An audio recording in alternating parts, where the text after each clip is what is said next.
Glenn Parker High Vibration Foundation. I wanted to talk about my tilt point, like what pushed me over the edge one way or the other as far as my belief systems. Like, for instance, I had been watching Bashar for a little while, and the ego and the rational mind and the higher mind were all like, whoa, this is fantastic, great, oh, you know, that can't be real, that's those types of things, you know, where the mind is kind of fighting and the ego is trying to keep you safe, which is its job, the construct of the ego.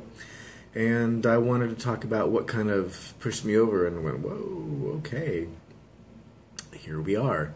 So there is a particular video that is a history of sorts, kind of a galactic history, a little bit about us, some on the YahYel and the Greys and the hybrid species, Bashar's race, the Essassani being one of them, the YahYel being another, and the Pleiadian being yet another, 3 of the 5. And so when I came across Bashar's material originally, I had come across it in a brief excerpt from another larger video, and I stopped. Something about that, I want to see more about that. I looked him up on YouTube, and I watched, and for 30 days, I did nothing in my spare time. You know, I took care of I fed myself, brushed my teeth, and all that good stuff, and took care of the things that make the world turn. And in between all that time, all my spare time, I, and Prime Radiant, look that up, and just, material. All through the course of that, right around all that time, there was one piece of material that I had come across that it said something to the effect, don't be afraid of the dream. And he had mentioned that we all have had the dream of first, not all of us, but a portion of us have had, the ones that have those agreements, have had contacts with other versions of ourselves and other civilizations, other portions of an oversoul, for instance, in another civilization. And we forgot, because if we would remember, it would integrate us too quickly, and psychotic shock would take place majority of the time, and you pop out of your existence, and well, that wasn't fun. That wasn't what I wanted to go do in the first place. Game over. Well, at least that part of the video game is over, so to speak. So there was this remembering the dream, and there was an occasion where I had come across, during the course of listening to that material on YouTube, there was a video that popped up as I was looking for other stuff, and it was something for the Great Pyramid of Giza. It was a short video, so I watched it, and there was an image in there, and there's just for some background, and I'll link some videos in here for you, because they're not easy to find.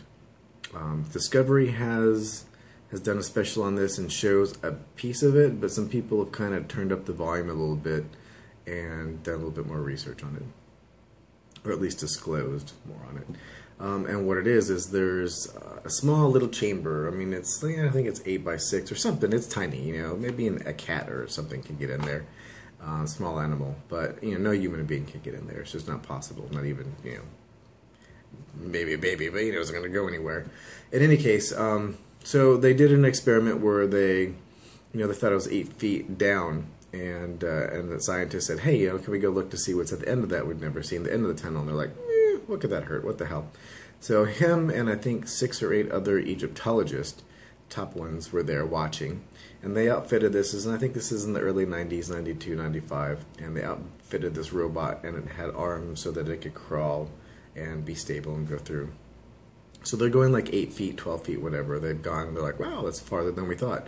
And then it hits the spot where it's going up at an angle, like 45 degrees or something like that. And they're like, and it's going, and it's going, and it's going, and it's going, and different types of rock is going by, and different types of granite, and all these different types of material that necessarily weren't even local to the area. And all this would have had to have been built while the pyramid was built. It couldn't have been built afterward. Until they ran into a door. The door had metal hinges on it. Metal was not manufactured to their knowledge, anybody's knowledge, during the course of that time. It was not, and there was two metal hinges. One had actually fallen, and they could get right up to it because it had its camera. It was feeding back a feed, and they're like, "It's metal," and so they were perplexed. You know, that's where they stopped, and they're seeing all this stuff, and there's two metal hinges on there, and the door. You know, the door is not that big. It's as big as the chamber, so it's whatever. You know, less than a foot by a foot, and so they're like, "Whoa." And they really didn't disclose that at the time. It took a very, very, very long time into recent years to even disclose that. A few years later, they actually took the robot and, you know, sent it back, a second version of it with a little drill on it. So they went back up to the door, they drilled a little hole in it, and they had the little camera and they shoved it through, and they positioned it so that they could actually get a glimpse of what was behind the door. And this door had to be built when the pyramid was built, many, many moons ago. And there was a fractal image on the back of this door. And it's likened to pottery of 8,000 years ago, said to maybe even be an ancient language all of its own. And it's like a fractal image that has multiple images seated in it.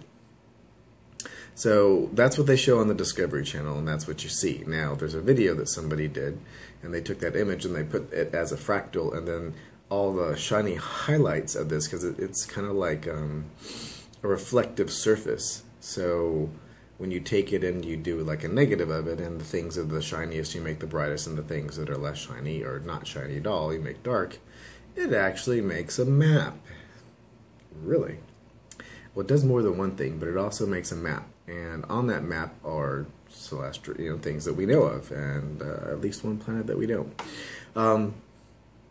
And it also makes an image, and the image is a whole bunch of faces, and they're not terrestrial faces. They're different types of faces. And when Bashar said during this exercise, for this long story here, apologize, that when you want to remember the dream, to make a conduit to make that third reality so that you can get to the idea of first contact and remember the dream, is to imagine in your own imagination the strongest conduit you have to highest mind. Make in your imagination, remember them, imagine them, toil, think of them looking at you, think of seeing them. And he said, you'll know us by our eyes, which really sat in the back of my mind. And during the process of this and doing my imagination, I had a glimpse. Before I had seen any of these other images that I've been explaining, I had seen a glimpse of something and then some eyes. And it seems like it's a very tropical environment that has developed over time. And when I'm looking at this fractal image, there's, whoa, all at once, some unconditional, a strong, strong wave of unconditional love hit, and some excitement and some things that just, and there was, I remember, you know, for a moment, something pretty vivid, and it's like, whoa. And at that moment in time, any reservations that I had, any idea, that was the strongest sense of unconditional love I had at that time. And just even thinking about it, I was like, you can just feel it. Just remembering back to that time, and now I'm actually remembering more of the dream at this time. It's like, you know, there's a place that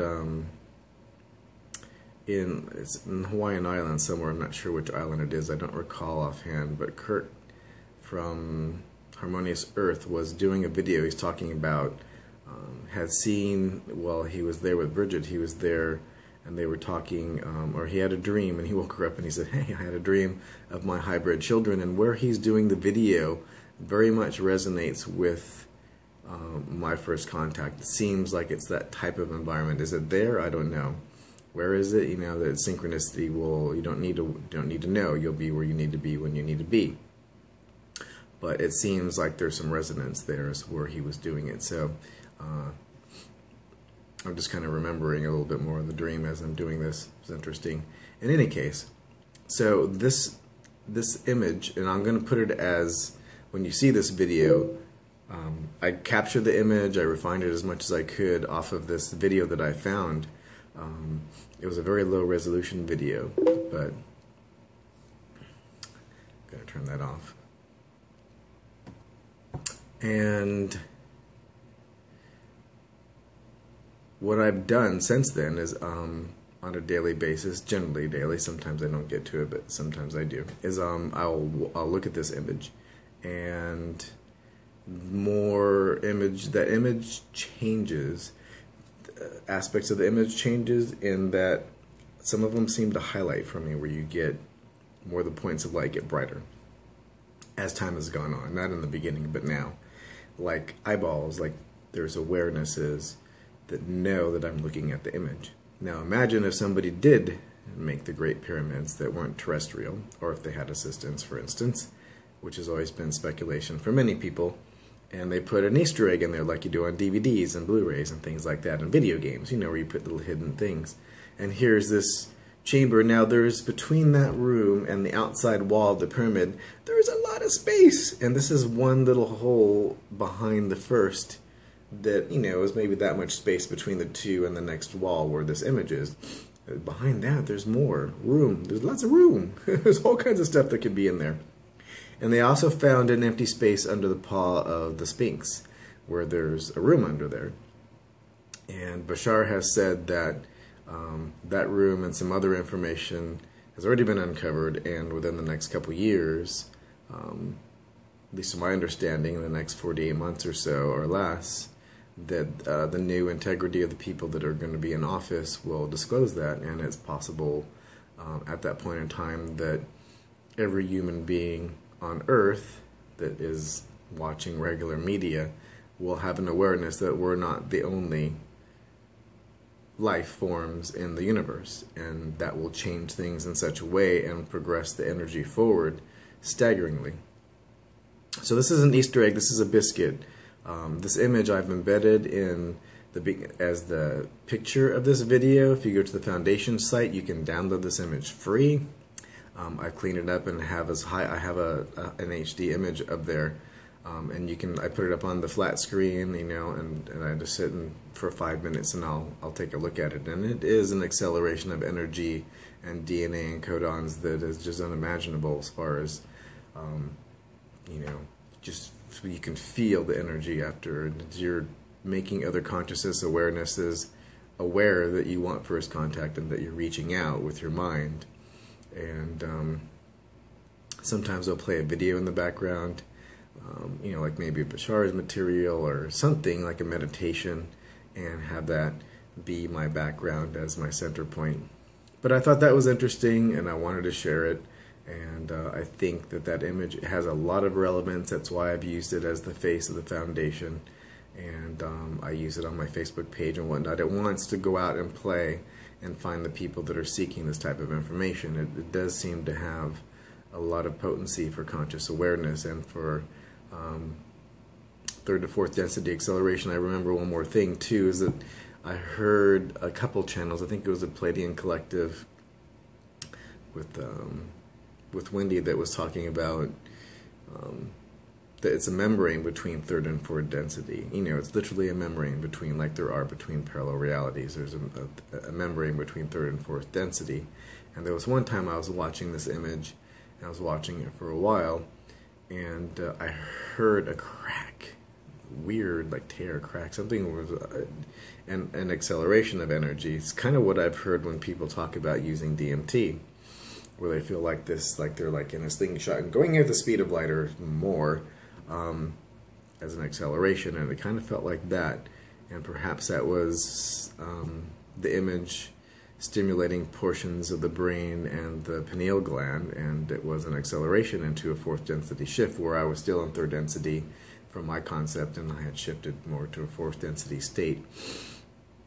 At least that's my interpretation of what I had the intuition of at the time. So I thought that would be interesting. I think that's everything I wanted to share. That's a lot of information. If you have any questions, let me know. You know, jump on the Foundation, grab the image if you want to look at, if you want to use it as a meditation, or just check it out. Some people don't even see what I see. You know, they see intestines or something weird rather than faces, and other people see faces. You know, they actually see it, and the more you look at it, the geometry, and you actually, well, it's, you don't see more, it's that your density state gets higher, energetic state gets higher, is what I'm thinking, and that you're starting to see more of what is already there, just like you would in any other types of density, you know, superposition, collapse of the waveform, quantum science. Nothing exists until you consciously perceive it. It is even said that if you don't think it's there, it doesn't physically manifest. So as you're becoming more aware in the image of more of your true self, holistic self, more of the image appears because you are more of your true self and there's more information in the image for you to perceive. That's at least my interpretation. So I hope that was helpful. Love and light, and have a fantastic day.